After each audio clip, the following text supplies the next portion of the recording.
10 गलतियां निकाली। अच्छा, जब ऐसा सुनते ही वो महात्मा जी सत्य के समर्थक, तो उनको बहुत कष्ट हुआ, दुख हुआ, और उन्होंने उसी आवेश में उसकी लाई हुई मिठाई फेंक दी। कहा तो ये विष्ठा को तू वापस ले, क्यों लाया इसको यहाँ? फिर वो कहने लगा, महाराज क्या गलती हो गई, क्या गड़बड़ हो गया? हाँ, गलती, अगर आप सच्चे हृदय से अपनी गलती स्वीकार करता है तो तूने बहुत बड़ा अपराध किया है। आज का विश्वविद्यालय तो तुझे डिग्री दे देगा, क्योंकि आज की डिग्रियां कैसी होती हैं वो मैं जानता हूँ, महात्मा लोग जानते भी हैं, अच्छी तरह समझते हैं।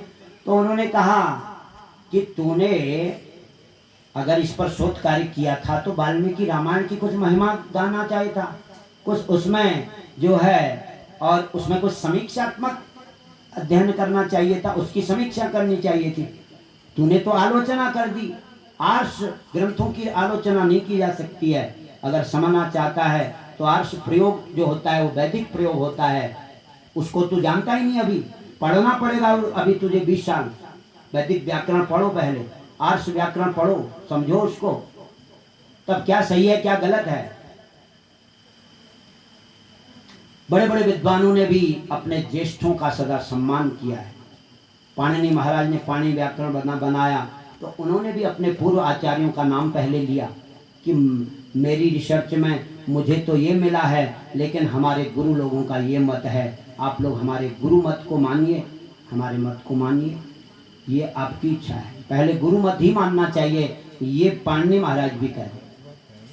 लोपः शाकल्यस्य सूत्र का उन्होंने उच्चारण करके यही कहा कि महर्षि शाकल्य महाराज के मत में यहाँ पर लोप होता है, लेकिन जो नया व्याकरण अब ये भगवान शिव की प्रेरणा अनुसार मुझे बनाना पड़ा है, इसमें ये लोप नहीं होता, और हमारे गुरुदेव के मत में लोप मान्य है, तो हम उसका सहर्ष स्वागत करें, सम्मान करें, क्योंकि ये हमारे सीनियरों, हमारे ज्येष्ठों की बात है। ज्येष्ठ की बात का पहले सम्मान करना चाहिए, तो ज्येष्ठ श्रेष्ठ माना जाना चाहिए। तो इस प्रकार वह स्वागत, तो बाद में फिर वो उस व्यक्ति ने जो है फिर नए सिरे से वाल्मीकि रामायण में समीक्षात्मक अध्ययन किया था। वह अब क्योंकि उसका पहले ऐसा बोध कराने वाला, ज्ञान देने वाला कोई था नहीं, महात्मा की बात उसकी समझ में आई, वो सतोगुणी अच्छी प्रवृत्ति का व्यक्ति निकला, तो उसने महात्मा की बात मानकर फिर वाल्मीकि रामायण में जो दोष निकाले थे उसका खुद आर्ष वचन कहकर समर्थन किया, और फिर नए सिरे से शोध कार्य किया, क्योंकि उसका उद्देश्य था, मूल उद्देश्य था सत्य को आगे लाना। कोई उपाधि लेकर के कोई और धन सम्मान पाने की कोई भावना नहीं थी, बल्कि एक सत्य को उजागर करने की भावना थी। तो दोबारा किया, तो ये होना चाहिए, वास्तव में यही सत्य भी है, तथ्य भी है।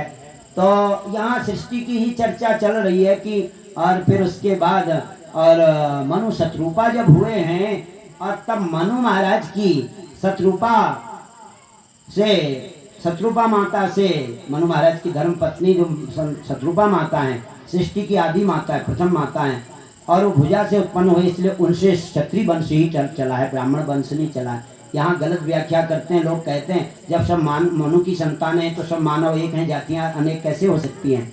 लेकिन ब्राह्मण जो हैं वो ऋषि महर्षियों से उनका जोड़ा, उनसे प्रकट हुए हैं, उनका जन्म वहाँ से हुआ। जैसे वशिष्ठ महाराज की धर्मपत्नी अरुंधति हुई और अत्रि महाराज की धर्मपत्नी अनुसुईया हुई, तो इनके वंश में और ब्रह्मर्षि गौतम जी महाराज की और धर्मपत्नी अहल्या माता हुई, तो इनसे ब्राह्मण वंश चले, मनु महाराज से नहीं चले। आज के इतिहास में यही पढ़ाया जाता है, बड़े बड़े इतिहास में जो पीएचडी कर चुके हैं, डिलीट कर चुके हैं, उनको यही पढ़ाया गया। उन्होंने सब गलत ही लिख करके गलत ही बच्चों को पढ़ा दिया, और सत्य इतिहास छिपा रह गया शास्त्र पुराणों में, क्योंकि ये पार्टियों की षड्यंत्रकारी बुद्धि थी। उन्होंने अपने जो विदेशी सभ्यता के और शिक्षा मंत्री रहे, मुगल संस्कृति के शिक्षा मंत्री रहे, उनके माध्यम से मुगल इतिहासकारों के द्वारा इतिहास को एकदम उलट पुलट दिया गया। एकदम तोड़ मरोड़ दिया गया। जो आज बार बार 50 पुस्तकें छप गई तो अब वही सत्य लग रहा है, जो पूरी 100% से ज़्यादा झूठ है वो सत्य लग रहा है। अब ऐसी दशा खराब है, तो इसलिए अब ये ऐसा हो गया। तो बच्चों को अब वो PhD और डीलिट प्रोफेसर बनेगा, ऐसा ही पढ़ाएगा, वो भी फिर ऐसी परंपरा चलेगी। तो ये तो सारा असत्य सब समाप्त मिटा देना चाहिए था, ये ग्रंथ सब मिटा दिए जाने चाहिए थे।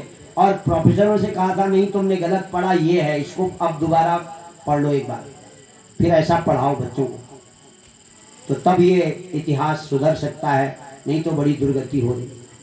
तो क्या क्या पढ़ा दिया कि ये सब मनुष्य पैदा हुए हैं, सब एक ही हैं, ये जातियां तो मनुष्यों ने बना रखी हैं। आज तो जाति मिटाने का अभियान भी चलाया जा रहा है, महात्मा लोग ही चला रहे हैं, कुछ इसलिए भी चलाने कुछ कारण भी है, क्योंकि जाति का सही अर्थ समझा नहीं आदमी ने। जा का मतलब या का अपभ्रंश जा है, या माने जिसके माध्यम से, जिस पद्धति के माध्यम से, जिस कर्म के माध्यम से, जिस कर्म पद्धति के माध्यम से मनुष्य का तरोतारण होता है, भगवत चरणों तक पहुंचता है, उस कर्म पद्धति को जाति कहा जाता है। का मतलब जैसे एक ब्राह्मण की कर्म पद्धति क्या करेगा, समोदमस तपस शौचम क्षांत्र्यार्जवमेव च ज्ञान विज्ञान मास्तिक्यम ब्रह्म कर्म स्वभावजम, ये उसकी कर्म पद्धति है। शौर्यम तेजो धृतदाक्षम, ये क्षत्रिय की कर्म पद्धति है। और कृषि गौरक्ष वाणिज्यम वैश्य कर्म स्वभावजम परिचर्यात्मकम कर्म, ये जब सबके लिए अपनी अपनी कर्म पद्धति बनी है तो उस कर्म पद्धति को अपनाना ही जाति है। कोई भेदभाव नहीं है, कोई घृणा नहीं है, हमारे सभी जाति के लोग समान रहे। अगर परहेज भी किया गया वो भी कर्मानुसार किया गया, आज भी किया जाता है। कोई अपना ही सगा भाई हो और बाजारों में गंदा मंदा सब खाता हो तो उससे कहा जाता है भाई तू छूना मत, यहाँ रसोई में अंदर आना मत। सब अंड शंड खाता है, मांस मछली अंडा मुर्गी खाता है, तो यहाँ अंदर नहीं आना तो। और बारी बार, और वो भी पूरा परहेज करता है कि हाँ हाँ भाई खाते हैं, हमारे घर में नहीं चलता है तो हमने परहेज से रहना चाहिए, छूना नहीं चाहिए, कहीं जाना नहीं चाहिए, तो भी परहेज करते हैं। तो इसी के हिसाब से परहेज हुआ समाज में। लोगों ने जब अशुद्ध खान पान जिन्होंने किया उनसे परहेज किया गया। और तेरे हाथ का खाएंगे, इसका हाथ का नहीं खाएंगे का भाई यही कोई भेदभाव नहीं, घृणा नहीं। जिसका अच्छा भाव है, जो समान संस्कारों का है, अपने सजातीय के हाथ का खाने का मतलब समान संस्कार, क्योंकि खाने पीने का भी असर पड़ता है, सूक्ष्म असर पड़ता है। जैसा खावे अन्न वैसा हुए तन, वैसा हुए मन, मन भी बनता है वैसा। तो इसलिए तेरे हाथ का खाना, तेरे हाथ का नहीं खाने का भी कोई घृणा भाव नहीं है, कोई भेदभाव नहीं है। वही कर्म पद्धति एक सूक्ष्म विज्ञान है।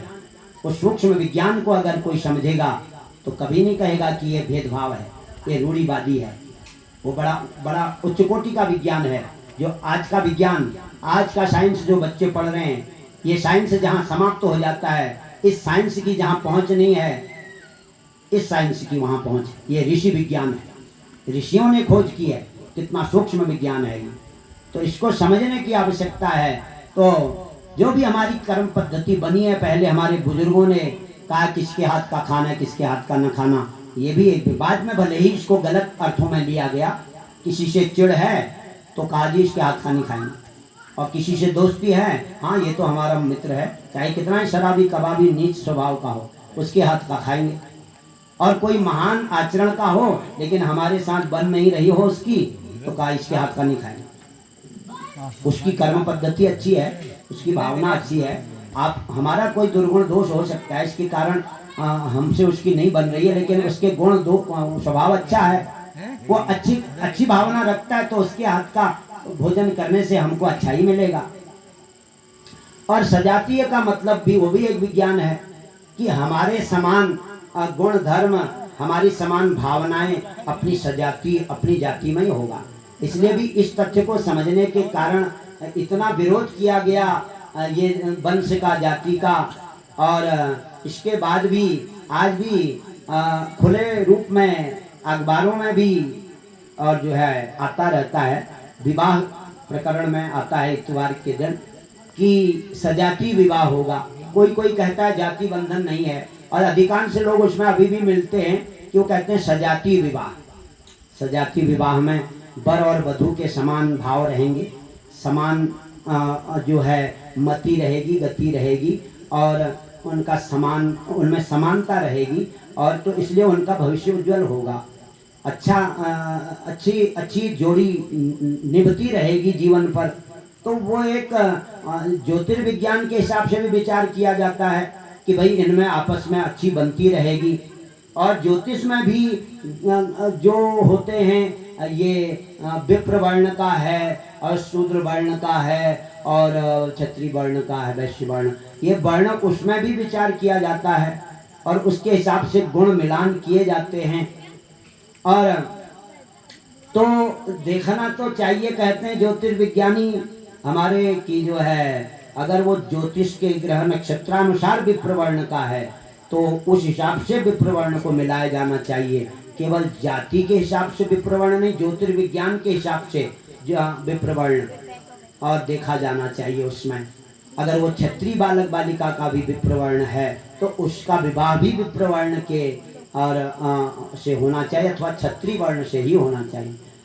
अपने से ऊंचे वर्ण से विवाह बालिका का हो जाए तो वो और उत्तम माना जाएगा, वहाँ पर विचार किया जाएगा।